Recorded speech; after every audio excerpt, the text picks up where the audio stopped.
Hello नमस्कार, मैं हूं दीपक और आप देख रहे हैं DSK talks. Big boss OTT के बारे में हम बात करें उसके पहले थोड़ी आपको मिर्ज़ापुर की बातें याद दिलाना चाहूँगा। मिर्ज़ापुर जिसका भी थर्ड सीज़न आने वाला है।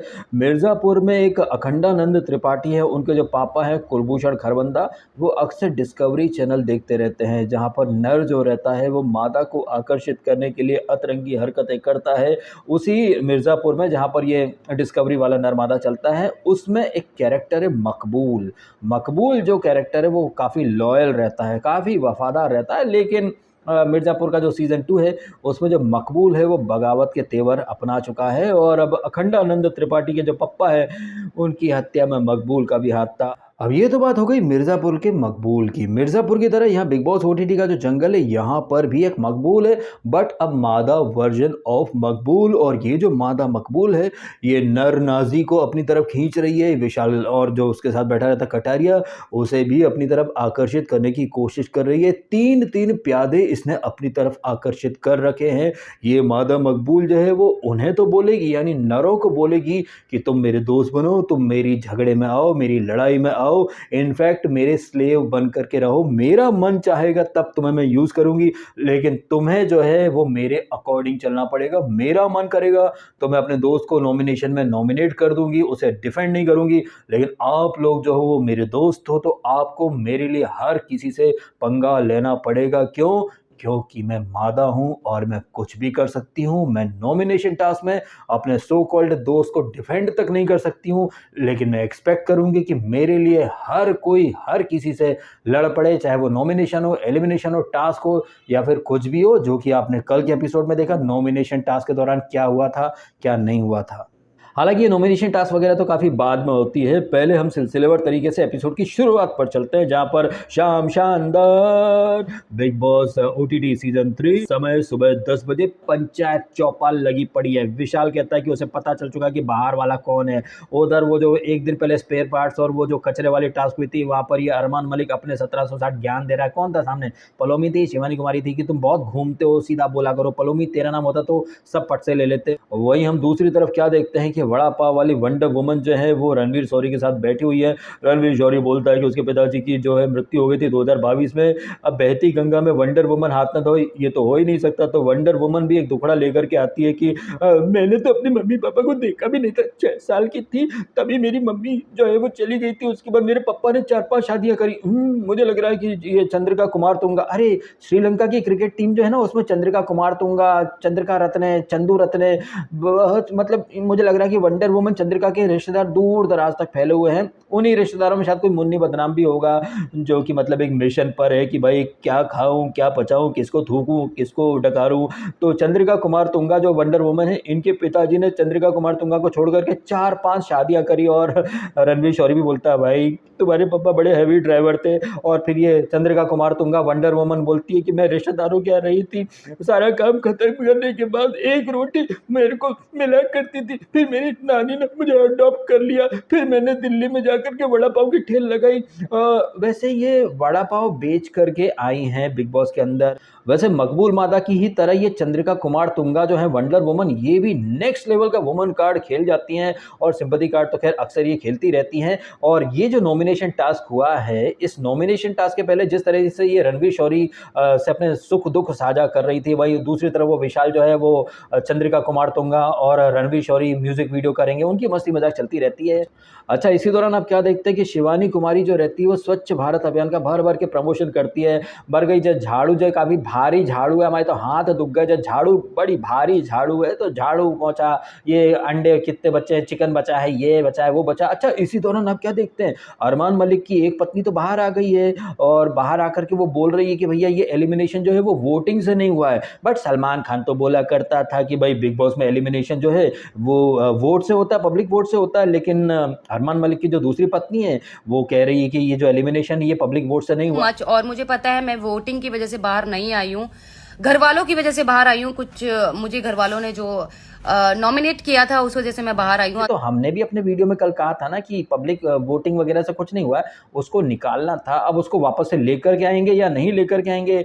अच्छा, ये पायल मल्होत्रा नहीं, पायल मलिक जो है ये जब आएगी तब आएगी, लेकिन फिलहाल जो दूसरी पत्नी है वो शायद नींद के आगोश में मतलब शुद्ध बुद्ध खो बैठ, वो तो भूल जाती है ना अपना एक नीचे वाला हॉट, मैं भूल जाती हूँ पता मैं भूल जाती, फिर आपने क्या किया, फिर मैं क्या करता, मतलब तू लगाई है मेरी, फिर मैं तेरे को झप्पी पा के सो गया, वो नींद में घर पर तुम जैसे करती थी ना तुमने वैसे क्या किया था। ये एक रिसर्च का विषय हो सकता है मित्रों।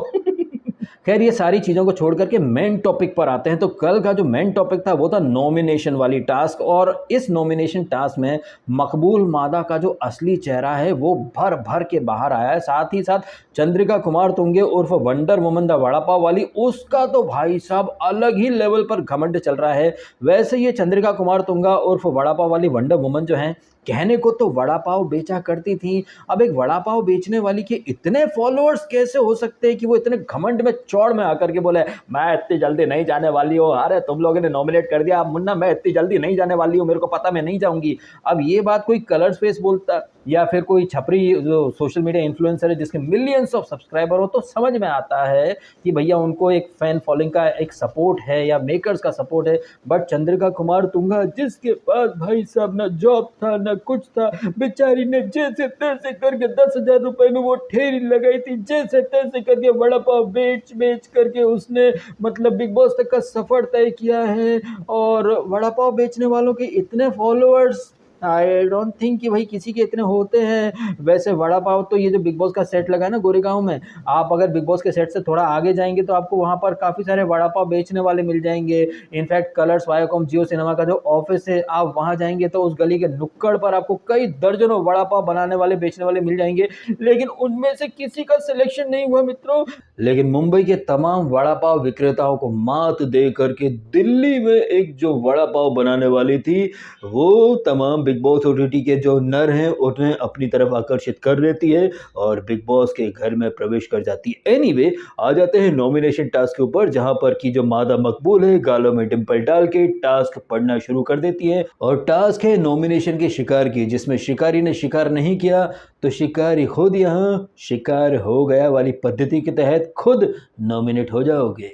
तो भैया शुरू हो जाता है टास्क का पहला राउंड, जिसमें कि रणवीर शौरी और उनके साथ नेजी ये दोनों जाते हैं। उन्हें ऑप्शन मिलता है कि चंद्रिका कुमार तुंगे वंडर वुमन वड़ा पाव को सेव करोगे या फिर साई गेदन जो कि आपका दोस्त है उसको सेव करोगे। अब भैया घुटना तो पेट की तरफ ही झुकता है ना, लेकिन रणवीर शौरी का घुटना जो है वो दूसरे पेट यानी कि जो पेट भरने वाली मैडम है खाना बनाती है, अगर वो नॉमिनेट हो गई तो खाना कौन बनाएगा। तो बिग बॉस आकर टोक देते हैं, ए भैया खाना रोटी इसको छोड़ और अलग तरीके से नॉमिनेशन की प्रोसेस होती है उसको फॉलो कर। तो ये लोग साई गेतन को सेव कर लेते हैं। Chandrika Kumar Tunga the wonder vada pav woman ये नॉमिनेट हो जाती है और उसके बाद फट पड़ती है। हालांकि फटती वैसे नहीं कि मैं नॉमिनेट हो गई हूं, अरे मैं तो वैसा भी नहीं जाऊंगी, मैं इतनी जल्दी ना जाने वाली भाई साहब, लेकिन तुमने मेरे को नॉमिनेट क्यों कर दिया, तुम मेरे लिए लड़े क्यों नहीं। आप देखिए दोगलापन, मैं नहीं जाऊंगी इतनी जल्दी, जब तुम्हें पता है कि तुम नहीं जाओगी तो तुमको तो खुश होना चाहिए। अबे तुमने अपना अपॉर्चुनिटी वेस्ट कर दी, मैं तो नहीं जा रही हूं, तुम साले चूतिए हो, मतलब तुमको नॉमिनेशन समझ में नहीं आया। लेकिन नहीं, उसने मेरे लिए लड़ाई क्यों नहीं करी, उसने मेरा नाम कैसे दे दिया, मैं जाऊंगी नहीं, लेकिन तुमने मेरा नाम क्यों लिया, कहीं चली गई तो, लेकिन मैं नहीं जाऊंगी। भाई शास्त्रों में ऐसी स्त्रियों को दोगली बोला जाता है सामान्य तौर पर। अब देखने लायक बात होगी कि अनिल कपूर इन मोहतरमा के लिए बोल पाएंगे क्या कि मैडम चित भी आपकी पट भी आपकी, जैसे पिछले वीक ये अरमान मलिक के लिए बोले थे ना चित भी तुम्हारी पट भी तुम्हारी। देखते हैं अगले वीक अनिल कपूर इन मोहतरमा का चित पट पर कुछ टिप्पणी करेंगे या नहीं। अगला जो राउंड रहता है लवड़केश कटारिया और वहां पर मकबूल मादा आते हैं। मकबूल मादा और लवड़केश कटारिया के सामने जो विकल्प रहते हैं वो रहते हैं नैसी के और कृतिका के। अब कृतिका जो है वो अरमान मलिक की वाइफ है, अरमान मलिक की एक वाइफ ऑलरेडी बाहर जा चुकी है, तो लवड़केश कटारिया सोचता है नहीं अरमान मलिक से अभी उसकी दूसरी बीवी को दूर नहीं करते हैं, चलो नेजी का नाम ले लेते हैं, क्योंकि लवड़केश कटारिया जो है वो तो ठान के आया था कि वही वो नेजी का नाम देगा। अब ये मकबूल मादा जो कि एक दिन पहले से डोरे भी डाल रही थी नेजी के ऊपर भी विशाल के ऊपर भी कि भैया कोई तो मतलब इनके डिंपल वाले जो गाल है उस जाल में फंस जाए। आई थिंक एक दिन पहले का एपिसोड था जहां पर ये एक्सपेक्टेशन सेट कर रही थी कि मेरी फाइट में तुम कोई नहीं आते हो, दोस्त हो, तो मेरे लिए खड़े रहो, ये ब्ला ब्ला दुनिया भर का, मतलब दुनिया से ये वो कमिटमेंट चाहती हैं कि भैया हम सना के दोस्त हैं, मकबूल सना मकबूल के दोस्त है तो हम उसकी लड़ाई हमारी लड़ाई।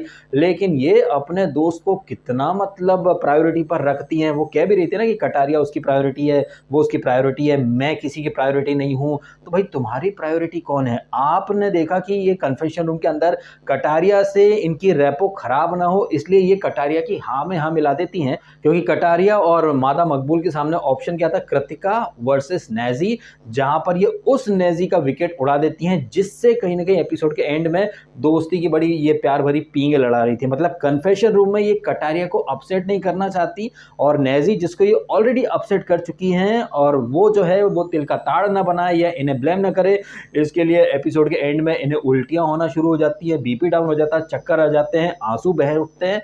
भाई भर भर के नौटंकी थी मादा मकबूल की, और कुछ नहीं। तीसरे राउंड में चंद्रिका कुमारतुंगा और बड़ा पाव वंडर वुमन आती हैं, और साथ में उनके आती है शिवानी कुमारी। ये मिलकर के मुनीशा खतवानी को नॉमिनेट कर देते हैं, और दीपक चौरसिया, हाँ भाई वो गेम के लिए बहुत अच्छे हैं, क्या घंटा गेम के लिए अच्छे, व्हील चेयर पर। अच्छा भैया हमने 70s 80s का बहुत सिनेमा देखा है, 70s 80s के सिनेमा में जो व्हील चेयर दिखाई जाती थी भाई, वहां पर जो पदार्थ जो व्यक्ति व्हील चेयर पर बैठा करता था खुद ही पहिए को ढकेला करता था। लेकिन अब दीपक चौरसिया व्हील चेयर पर बैठे रहते हैं, हाथ तो उनके ऐसे बहुत चलते हैं, लेकिन उनकी व्हील चेयर को धक्का देने के लिए एक थर्ड स्पेयर पार्ट चाहिए रहता है। अब किसी को स्पेयर पार्ट बोल दो तो भाई उन कंटेस्टेंट को बुरा लगता है, किसी को कचरा बोल दो तो बुरा लगता है, जिसके बारे में इस एपिसोड के स्टार्ट में बातें भी होती कि स्पेयर पार्ट बोल दिया। और बाद में मादा मकबूल जो रहती है वो नेजी की नज़रों में अच्छा बनने के लिए बोलती भी कि स्पेयर पार्ट बोल दिया था, रणवीर भड़काना चाहता है। खैर वो थोड़े बाद की बात है। एनीवेज चंद्रिका कुमारतुंगा और शिवानी कुमारी वाले राउंड में मुनीशा जो रहती हैं वो नॉमिनेट हो जाती हैं, दीपक चौरसिया से हो जाते हैं। राउंड नंबर 3 में यही मुनीशा खतवानी और पमोली क्या नाम है, पलोमी, ये आते हैं, जहां पर कोई नतीजा नहीं निकल पाता, शिकारी खुद शिकार हो जाता है। अब मनीषा शिकारी जो है वो तो ऑलरेडी शिकार हो चुकी थी पिछले राउंड में, बचा कौन? पलोमी। लो भैया धरी धार पर ये भी निबट जाते हैं। एनीवेज अगला राउंड आता है साई केतन और सना सुल्ताना का, जहां पर दोनों ही की बॉन्डिंग काफी अच्छी है रणवीर शौरी से, तो ये लोग रणवीर शौरी को आराम से सेव कर लेते हैं, और सामने कौन रहती है? शिवानी, उसे ये नॉमिनेट कर देते हैं। अब ये जो राउंड था साई सेतन और सला अब ये वाला जो राउंड था साई केतन और सना सुल्ताना वाला, जिसमें कि रणवीर शौरी का नाम दिया गया था, और इस पॉइंट को एपिसोड के एंड में विशाल जो है वो हाईलाइट करता है कि भाई अनफेयर था, मैं तो इनसे भी लड़ जाऊंगा, अनिल सर से भी मतलब मैं आर्ग्यूमेंट करूंगा, बात करूंगा कि भाई वो तो उनके दोस्त थे, आपने मतलब उनको तो एकदम ईजी दे दिया, कोई कन्फ्यूजन या फिर कुछ वहाँ पर ट्विस्ट ही नहीं था, लेकिन हम लोग के टाइम पर तो बहुत ट्विस्ट आया था, तो इस बारे में मैं अनिल सर से बहस करेगा। अब देखते हैं वो बहस करता है या नहीं करता है। अब ये विशाल नाम का जो चपड़ गंजू है ये बहुत ज़्यादा फुदक रहा है, शर्ट के बटन खोल के वो बड़ी बड़ी बातें कर रहा है, वीकेंड पर ये करूँगा वो करूँगा, लेकिन इस विशाल को इस बात से तकलीफ बिल्कुल नहीं हो रही कि भैया इसको नॉमिनेट किसने करा है। इसे जब नॉमिनेशन में लाया जाता तो उस राउंड में दीपक चौरसिया और अरमान मलिक रहते हैं, और अरमान मलिक तो खास तौर पर बोलता है कि विशाल में कोई बुद्धि नहीं है, वो बदतमीज़ है, ऐसा है वैसा है, दुनिया भर का। अब आयरनी की बात है कि यही विशाल जो है वो अरमान की दूसरी बीवी जो है, उसका नाम क्या है यार, उसका नाम मेरे को कृतिका नाम है क्या, कभी उसका फोन छुपा लेता है, कभी कुछ, मतलब डोरे डालने की भर भर के कोशिश कर रहा है। विशाल को इस बात से कोई दिक्कत नहीं है कि मैं नॉमिनेटेड हो गया हूं, मुझे इन लोगों ने नॉमिनेट कर दिया है। वो ले दे करके रणवीर के पीछे पड़ा हुआ है कि रणवीर जो है वो कैसे सेव हो जाता है। अब आप देख लीजिए, बंदा खुद नॉमिनेटेड हो चुका है, जिसने उसे नॉमिनेट किया है उसके अगेंस्ट वो मोर्चा नहीं खोल रहा है, और कैसे एक झुंड जैसा बन चुका है। इस झुंड में ये मादा मकबूल जो है ये तीन नरों को अपनी तरफ आकर्षित करने में जुटी हुई है। अगर विशाल पड़ गया तो विशाल, लवड़केश पड़ गया तो लवड़केश, फिर तो सोने पर सुहागा हो जाएगा, बिकॉज एल्विश आर्मी का सपोर्ट मिल जाएगा। लेकिन वो दोनों जो है वो अपनी मस्ती में मगन है। तो इजी टारगेट कौन है भाई? इजी टारगेट इनका बम्बई वाला जो है वो नेजी नर, वो जो कि मुंबई का ही है, और रावस करके तुमको देखा तो मेरे को बहुत अच्छी फीलिंग आई थी, काफी हग वगैरह करते हैं, फिर इमोशनल भी होते हैं। खैर इसी दौरान होता है नॉमिनेशन टास्क का आखिरी राउंड, जिसमें कि अरमान मलिक की पत्नी जो दूसरी बची हुई है,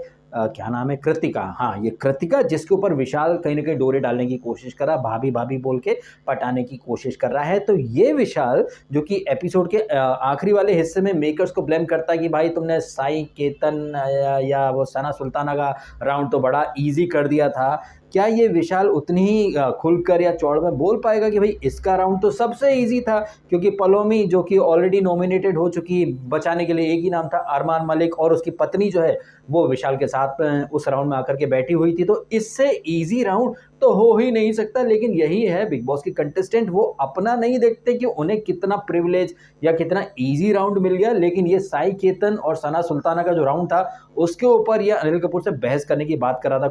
कौन ये बकलोल चंद चूतिया नंदन घासीराम, ये जो क्या नाम है इसका, विशाल, बड़े वो बटन वटन खोल के कौन है भाई ये चपड़गंजू, मैंने तो ना कभी इसका नाम सुना, लेकिन ऐसा क्या किया है इसने जो मतलब इतना ये उछलता फिरता। प्लीज़ मेरे को कमेंट करके जरूर बताइएगा, बिकॉज ऐसे छपरियों को मैंने कभी ज़िंदगी में फॉलो करा नहीं, इस बिग बॉस में देखने को मिल गए, अदरवाइज ये कौन कब कहाँ पैदा हुआ भाई हमें तो आइडिया भी नहीं। इनफैक्ट वो चंद्रिका कुमार तुंगा जो है उनका तक मेरे को पता नहीं था, बट बिग बॉस ने हमें कैसे कैसे लोगों के दर्शन करा दिए। एक से बढ़कर एक नौटंकी बाज है वो मादा मकबूल, भैया उसने तो नौटंकी के सारे रिकॉर्ड तोड़ दिए कल रात को।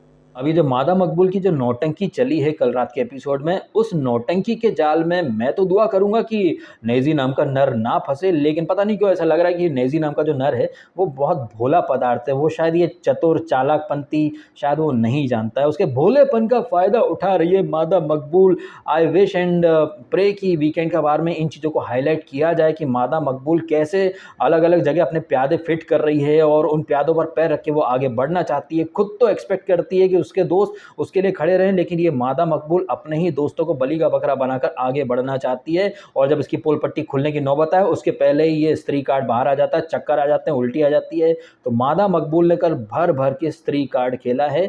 ये स्त्री कार्ड जो मादा मकबूल ने खेला है और ये जो नॉमिनेशन टास्क हुई है, और बाद में जिस तरह से विशाल बड़ी बड़ी बातें कर रहा था, इन सारी बातों के बारे में आपकी क्या है टिप्पणी। और जिस तरह से ये चंद्रिका कुमार तुंगा और वड़ा पाव वंडर वुमन बड़ी बड़ी बातें कर रही थी कि वो नहीं जाएगी, तो ये कुछ और नहीं बल्कि जो एमजी नाम का जो कीड़ा होता ना उसका घमंड है। इन सारे कंटेस्टेंट को पता है कि कौन कितने वीक का मेहमान है, ऊपर से इंस्ट्रक्शन पहले ही आ चुकी हैं कि किसको नॉमिनेट करना है किसको नहीं नॉमिनेट करना है। और जिस तरह से वो पायल मलिक ने बाहर आकर के अपना एक लाइव में बोला है कि ये जो एलिमिनेशन था ये पब्लिक वोट से नहीं था, तो फिर से आपको पता तो चल ही चुका कि आपके वोट्स की घंटा कोई कद्र नहीं है। लेकिन हमारे देश में कुछ लोगों को पता नहीं कौन सा कीड़ा काटता है कि वो वोट भी करते हैं, फिर वोटिंग ट्रेंड के फेक वीडियोस भी देखते हैं, दिन भर ट्रेंड भी करते हैं।